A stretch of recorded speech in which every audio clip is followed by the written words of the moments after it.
How's it going, everyone? My name is Sothea Tha, a civil engineering student at Paragon International University.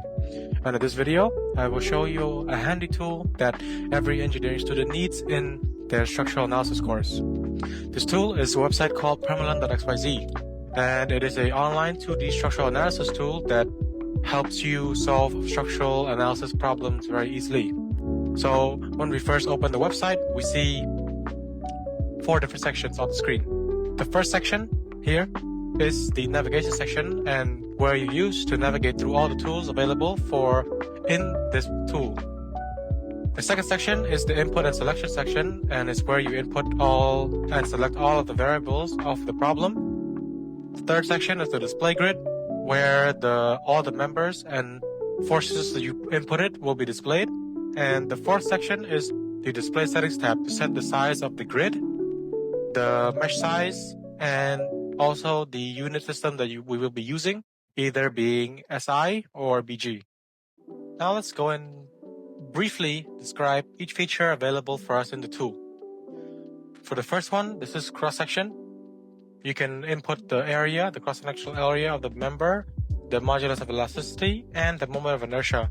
So this is basically used to determine the material that your member is made out of. So whether it be made out of steel or wood, we can put in the modulus of elasticity in here, and also the cross-sectional area, which will affect the displacement of the deformation that happens on the member when load is applied. So you can see specifically how much displacement happens when the beam is deformed, when a member is deformed. But if you put it as 0, then that means that the website will put it into default cross-section, and the specific displacement will not be displayed in the result. For the member is where you add in every member that is in your problem, and also the span. Note that if you haven't added a member yet, as you can see I haven't, the other options will be highlighted out, so we will have to add a member to start putting in every other thing. For support, this is where you put a support at any joint on the member, and you can choose between 3, fixed support, roller support, or pin support. For hinge, the hinge is where you can place a hinge at any joint on the member. For loads, we have joint load, where we can place a load on any joint on the member. A point load is where we can put load on any point on the member by giving the distance of the load from a relevant joint. For linearly distributed load, this is where you can add a distributed load across a specific span on the member. Temperature change is where you add any change in temperature that could affect the member. Fabrication error represents any error in length of any member due to fabrication causing either expansion or contraction when installed. Support settlement is the settlement of the support in the direction of its restraint coordinates.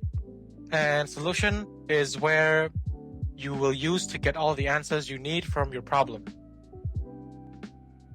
Now, to help you better understand how to use this tool, I've pulled some exercises from the textbook that we can solve together. Now, 788. Draw the shear and moment diagrams for the overhang beam given here. So now we start cross-section. We skip because we're not given a cross-section. So we move on to member. Now to add a member. Well, as we can see, we can split this whole member into 2. From A to B, that's being member 1, and from B to the end of the member, being member 2. So let's place this member at x1, y2. And the horizontal distance from the beginning joint, which is joint A, is 6 meters, as you can see, since it's 3 meters to 3 meters. So it's 6 meters. Add. As you can see now, it's a member, joint A, joint B, spanning 6 meters. And now we can add a second member, which starts at joint B, since it starts from here. So from this joint, this member spans 2 meters across horizontally, so that's 2 meters. Horizontal distance, add. Now we have the members that we need, joint member 1, member 2. To add a support, now we see that there's 2 supports at joint A and joint B. So now joint A, as you can see here, has a pin support. So we go pin, joint A, add. And for point B, we have a support as well. It's a roller, so go B, roller, add. So now A has a pin support and B has a roller support, just like the problem. So hinge, we don't have one, so we move on. Joint load, we see that there is one joint load, the 3 kilonewtons downwards. It's happening at this joint here, which is joint C. So we can place a load there at vertical force -3 because it's downwards, so -3, add. See, now we have a downward force of 3 kilonewtons at joint C. For point load, we see that there's a moment here that is 3 meters away from joint A, so we can use point load to apply that load. So it is on the first member, so we can select the first member now that this is highlighted, see, and distant from the beginning joint. So it is beginning joint A and is 3 meters away of it, so it is 3 meters away from the joint. And horizontal force, we know it's not a horizontal force, it's a vertical force. No, it's not a vertical force, it's a moment. It is a clockwise, this is counterclockwise positive, note that. So we put -6 kilonewton meter, add. So now we have a 6 kilonewton meter moment at 0.3 away from joint A. And now we're missing linearly distributed load. So there's a 4 kilonewton per meter linearly distributed load across the entire span of member 1. So we can go member 1, load type vertical, distant from the beginning joint 0 because it starts at joint A, ends at joint B. So this is also 0, distant from the end joint. Now the beginning load, it begins -4 to be exact, -4 kilonewton per meter, and it ends also 4 because it is an evenly distributed load. So -4, add. So now we have the problem put into this website. Now we need to find the shear and moment diagram. For that, we press solution.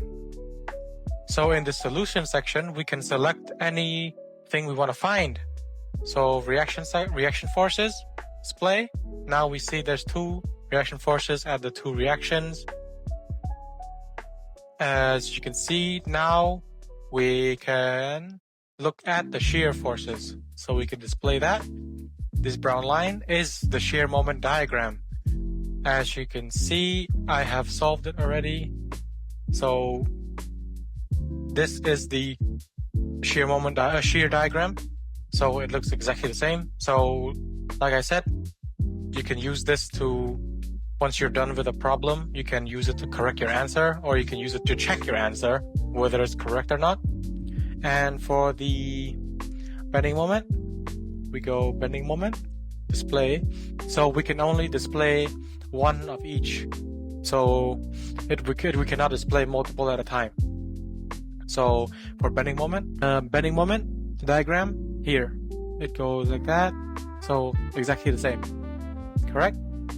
And you can also determine how much moment is happening at this joint. So at this joint, the moment is 18 kilonewtons meter. So it's exactly the same as I calculated here. This one is -6, the same as here. So yeah, that is how you use this tool to make shear and moment diagrams for your problems. Now we move on to a second problem that I have here, and it is the main goal is to use this tool to find internal loadings of normal, shear, and moment at any given point. So this problem, we have a frame that we can add, and we want to find the internal forces at point E, which is here. So we add members like before. We go first member, which is A, to here. So it will be putting again, starting at X1, Y2, off the grid so it's easy to see. Horizontal, no, because it's going straight up. and it's going up 3 meters. So it's 3 meters. Starting at B, it goes across 3 meters. So horizontal 3 meters instead. And now C, it goes downwards 3 meters. So vertical -3. Now we have the frame. To put a support, we have support at this joint, which is joint A. It has a pin support, and this joint also has a pin support, which is joint B here. So joint B, add pin support. Now we have 2 pin supports. That's all we need. Hinge, we also have, as you can see here, B is a hinge. So this is joint D, and it has a hinge that connects 2 members together, which is member 2 and member 3. So we add that. Now at B, there is a hinge that connects these 2 members. Joint load, we don't have one joint load. Point load, we also don't have, but this problem has 2 linearly distributed loads. One on the left, which is uneven. So it's on member 1. It's on this member here. Load type horizontal because it's going horizontally. Distance from beginning and end joint is 0 because it spans A from joint A across the whole member. So in beginning load, it's uneven, so it starts at 2 kilonewtons per meter, positive because positive is right, and end load being 0. As you can see here, it goes all the way to 0. So add. So now we have a uneven distributed load on this side. This top member has no load. On this right side, though, how they have an evenly distributed load. So this member would be member 3. Yep, see, now it's highlighted. It is also a horizontal load, so we don't change that. Distance from beginning to end joint, also 0 for both because it spans the entire length. And beginning load, it is even, so it ends and begins at the same load. So it will be -1.5 because it's going left. Oh, that's 1.45, my bad, 1.5, and -1.5 as well. So now we have a evenly distributed load on the right side of the frame. So that's everything we have to find. Temperature change, we don't have. Fabrication error, we don't have. Support settlement, we don't have.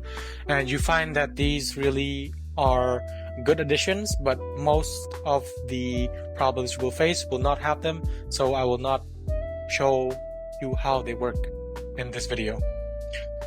Now we move on to solutions because we're trying to find. So we now try to find the internal force at point E, which is 1.5 meters away from, let's say, joint C. Joint here. Not joint C, support C, which is this joint in the website. So normal force, we click normal force, we click display.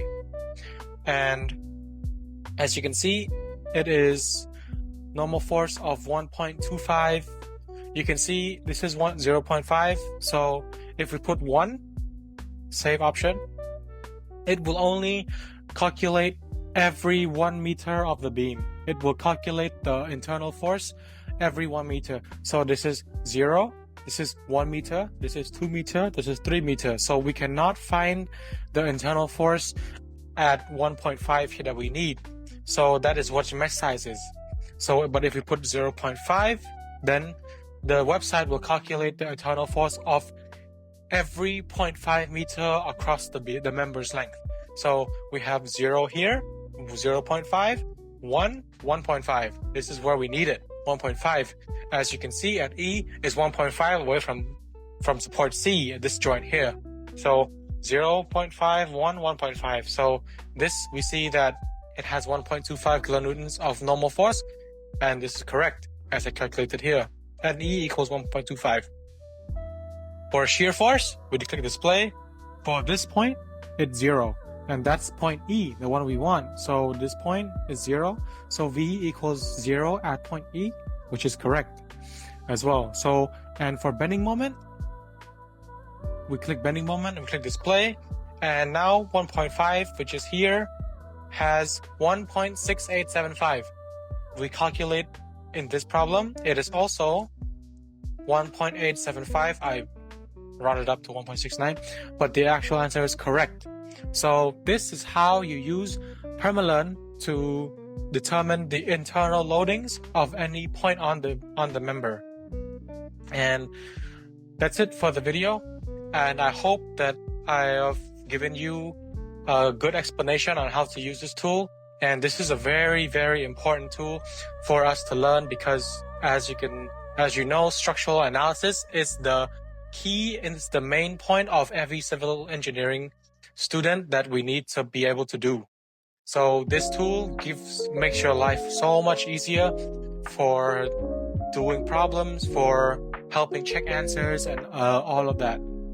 So I recommend you really look into this tool to have an easy time studying structural analysis. So thank you for watching this video. I hope that I was able to help you understand this tool, and hope to see you again.